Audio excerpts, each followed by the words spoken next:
Gas দেখুন, এখানে Saudi আরবে গ্যাস, বাংলাদেশে গ্যাস হচ্ছে 1500 টাকা, আর সৌদি আরব হচ্ছে 21 রিয়াল, যা বাংলাদেশে 30 টাকা দিয়ে গুণ দিলে হয় 630 টাকা। ঠিক আছে, আমরা দুইটা গ্যাস নিচ্ছি। দুইটা গ্যাসের মূল্য কত টাকা দেওয়া হচ্ছে আপনারা সরাসরি দেখতে পারবেন। অনেকে হয়তো বলবেন যে মিথ্যা কথা বলতেছে, আপনারা দেখে নিন। এই যে দুইটা গ্যাস আমরা গাড়িতে উঠে দিচ্ছি আমাদের নিজেদের জন্য। আপনারা এখন দেখবেন যে কত টাকা দিচ্ছে।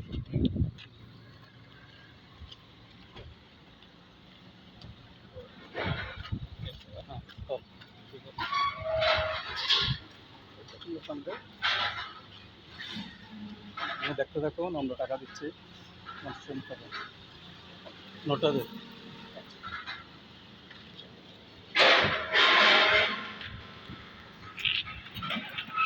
দুইটা পয়সা দিচ্ছি আর 50 টাকা দিচ্ছি। হ্যাঁ, আমাদেরকে 10 টাকা ফেরত দিচ্ছে। তার মানে কত হয়েছে? 40 42 টাকা। ঠিক আছে, ওকে, আসসালামু আলাইকুম।